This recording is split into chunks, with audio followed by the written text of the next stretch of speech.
Ikapitong huling wika. Ama, sa mga kamay mo, ipinagtatagubilin ko ang aking spiritu. Magandang hapon po sa inyong lahat. Tahimik ang paligid. Ang araw ay tila itinago ang liwanag. Ang hangin ay tila huminto. Lahat ay naghihintay. At sa itaas ng burol ng Kalbaryo, isang ina ang luhaan. Mga alagad ay nagtatago. At ang anak ng Diyos, duguan, halos wala ng lakas, ay nagsalita sa huling pagkakataon. Ama, sa mga kamay mo'y ipinagtatagubilin ko ang aking spiritu. Isang panalangin, isang pagpapaubaya, isang pagpapakumbaba. Hindi ito sigaw ng pagkatalo. Ito ay hiyaw ng tagumpay. Dahil kahit sa huling hininga, siya'y nananatiling tapat. Kahit sugatan, siya'y buong puso pa ring nagmamahal. Kahit nakabayubay, hindi siya nawala ng tiwala sa Ama. Mga kapatid, gaano nga ba kadaling sabihin, ipinagkakatiwala ko na lahat sa Diyos. Pero pag tayo na ang nasa gitna ng unos, kapag ang dasal natin ay parang walang sagot, kapag ang bawat araw ay tila walang liwanag, kaya pa ba nating ipagkatiwala sa Diyos ang ating sarili? May isa akong karanasan na hindi makakalimutan. Sa panahon ngayon, napaka-importante sa isang tao o mahalaga ang pag-aasawa. Madami na din akong narinig na mga kasabayan ko kung paano sila nahihirapan intindihin o maintindihan kung bakit hindi pa sila nakakapag-asawa. May mga istorya na rin akong narinig, nagagalit sa Diyos kasi wala pang dumarating na the one o someone sa buhay nila. Ako naman, 10 ng aking mga kaibigan, chill-chill lang. Ano naman kung walang asawa? Ano naman kung walang katuwang? Ano naman kung walang anak? Yung iba nga ang sabi na lang sa akin, mag-anak ka na lang. Ang sagot ko naman, ayoko po ng anak lang. Mas gusto ko po ng buo at may kasama. Kung wala, edi wag na lang. Ama, sa mga kamay mo, ipinagtatagubilin ko ang aking spiritu. O Lord ha, kaya ko na palang ipagkatiwala sa iyo lahat. Ikaw na bahala. Basta Lord, kalmahin mo lang ang aking puso. Alisin mo ang mga worries ko sa buhay. Okay na ako. Yan ang usapan namin ng Panginoon. Pero hindi pala ganun kadaling magtiwala o ipagkatiwala lahat sa Kanya. Hindi ganun kasimple. Minsan, dadaan tayo sa mga pagsubok. Hayaan niyo ako ibahagi ang kwento namin ni Bobby. Ako ay 9 years old na nag-start ako dito sa aming parokya. Nagkaroon ako ng maraming tunay na kaibigan at tropa. Ang Santo Niño de Cebu ay ang pangalawa naming tahanan. Ang mga napakadaming tito at tita namin sa inyong mga paligid ay naging pangalawang magulang na namin. Nakita nila kaming lumaki at magtagumpay sa aming propesyon. Kasama ko sa pagsisilbi si Bobby. Sabay kaming lumaki sa simbahan, dumaan sa maraming saya, luha at tampuhan. Siya ang tinatawag kong go-to person pag may kailangan akong kasama at katulong sa mga gawain. Siya ang nagsilbi bilang Knights of Santo Niño at ako naman ay Legion of Mary. Kami din ay sumali sa MFC Singles kung saan kami ay nagmimisyon sa iba't ibang lugar sa Pilipinas. It was a wonderful experience for both of us. 3 beses siyang nagsabi ng kanyang intensyon, 3 beses din akong tumanggi. Kasi nga, sabi ko, okay na ako. Di ko na kailangang katuwang sa buhay. May usapan na kami ni Lord. Pero iba ang plano ni Lord sa atin o sa akin. It was 2021, sa ika-4 na pagkakataon, nagsabi muli siya ng kanyang intensyon. Pero sa pagkakataong ito, iba na ang aking desisyon. Ako ay nagpaalam sa aking mga magulang, sa aking pamilya, sa mga ilang tao na importante sa aking buhay. Sabi ko, pag pumayag sila at sinuportahan ang desisyon ko, ito na ang sagot ni Lord. Syempre, umuo lahat ng kinausap ko. So I said yes. I said yes sa kanya. Syempre, pag umuo ako, wala nang atrasan. Till death do us part na. It was a wonderful feeling. Ang saya ng aking puso. Sabay kaming nagsisimba, pareho kaming nagsiserve sa church, marami naging plano sa aming pagbemisyon sa MFC Singles. Mas dodoblehin pa namin yung effort namin na magsilbi dahil kami ay magkasama na. Sabi ko pa nga, ito pala yung feeling na may katuwang, okay pala, masaya pala sa puso. Ipinagpatuloy namin ang aming misyon dito sa simbahan, sa MFC Singles, pagsuporta ng kabataan sa parokya, nagbantay parokya kami nung panahon ng pandemya, at naging PPCRV. Ang laman ng aking dasal ay pasasalamat at kasiyahan. Ang aking tanging hiling ay kung siya na ang dawan, ay maging maayos ang aming relasyon at sa mga taong nakapaligid sa amin.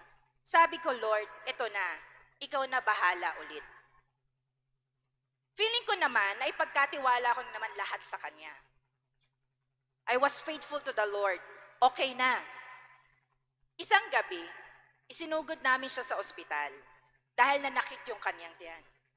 Sabi ng doktor, kailangan siyang i-admit. Kaya yun ang aming ginawa. Pancreatitis ang kanyang diagnosis. Mga 2 hanggang 3 linggo kaming nasa ospital. Lord, ikaw na bahala sa kanya. Pagilingin mo naman siya. Madaming proseso, laboratories, paghahanap ng dugo, dialysis ang aming isinagawa. Kampante ang aking puso na siya ay magiging okay. Sabi ko, may usapan na kami ni Lord.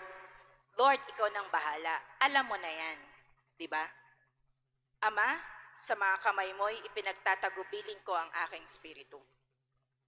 Pagkalipas ng ilang linggo, kami ay lumabas ng ospital. Sabi ng doktor, kailangan namin ipagpatuloy ang kanyang dialysis, 3 kada linggo. Kahit may takot sa aking puso, kalmado pa rin, dahil alam kong di ako pababayaan ng Diyos. Sabi ko pa nga kay Bobby, okay lang yan, kahit madaming taon kang magdialysis, basta ikahahaba ng buhay mo. Andyan naman ang pamilya natin, kaibigan at kamag-anak. Madaming tutulong sa atin. Ngayon pa ba tayo magtatanong at magdududa sa Diyos sa lahat ng pinagdaanan natin at napatunayan na ni Lord kung gaano siya ka-faithful sa buhay natin? Tuloy ang buhay.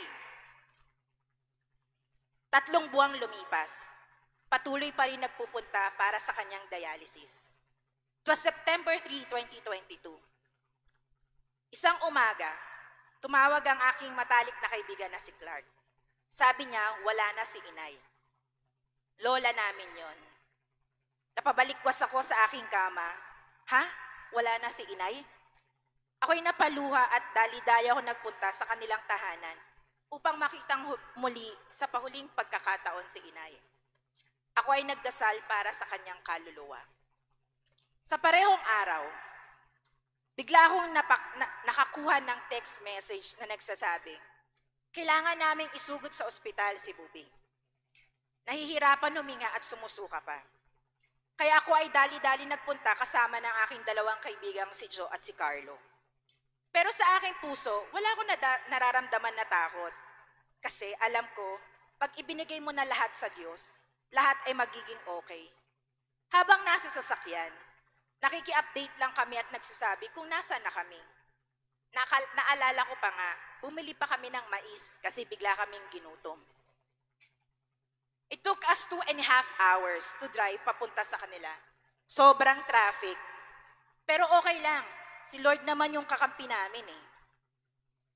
3:40 ng hapon, dumating sa kanilang tahanan nang lumabas si Tito, yung tatay ni Bobby. Hindi na humihinga si Bobby. Mga 3 minutes na daw siyang hindi humihinga. Ako ay napatakbo, ito na ata ang pinakamalakas na iyak at sigaw ko sa Diyos. Pero di na rin ako susuko. Isinugod pa rin namin siya sa ospital para i-revive. Kaya pa yan, sabi ko sa aking sarili. It was 15 minutes bago kami nakarating sa ospital. Kaya pa yan, kasama natin ang Diyos.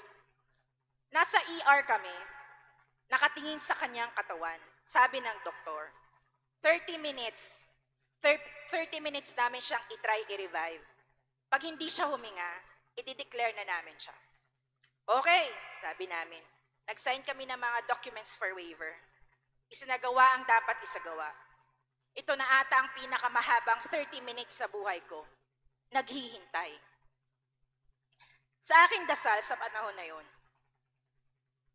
Lord, please, isang hinga lang. Isang hinga mo lang.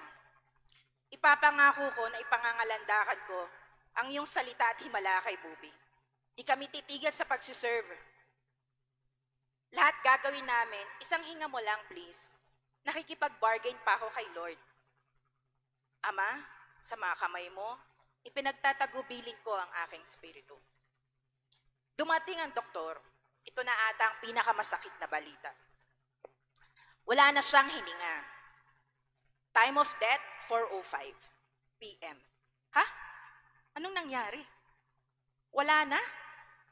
Mga iyak ang aking naririnig sa aking paligid. Baka naman pwede pa, Lord. Sige na please, baka kaya pa. Sigaw ng aking puso. Isang pakiramdam na hindi ko maipaliwanag. Sakit na hindi ko alam kung paano ko dadalhin. Pagkalito kung bakit nangyari ang bagay na ito. Isang karanasan na hindi ako handa. Sino bang handang mawalan? Sino bang handang masaktan? Pagpili ng damit, paghahanap kung saan ibuburol, pagdarasal sa kanyang kaluluwa, paglibing, ang mga karanasan na hindi ko alam kung paano ko dadalhin, pero kinaya. Sa araw ng kanyang pagkalibing, araw ng linggo, pagkatapos ay nagsimba kami. Sa loob ng simbahan, buong misa ata kaming umiiyak. Buong misa akong umiiyak. Sa harap ng Diyos, di ko alam kung ano ang dapat dasalin. Bakit? Ano? Saan? Ngunit isang salita lamang ang muli kong nabanggit. Thy will be done, Lord. Panginoon, kung ano man ang kalooban mo, tinatanggap ko. Hindi ko kaya, pero alam kong ikaw ay naririto. Naramdaman ko ang kapayapaan sa aking puso. Masakit ngunit payapa. Dahil sa wakas, natutunan kong ipagkatiwala ang hindi ko kayang kontrolin at iwan sa mga kamay ng Diyos ang bigat na hindi ko kayang dalhin. Salamat, Bubing.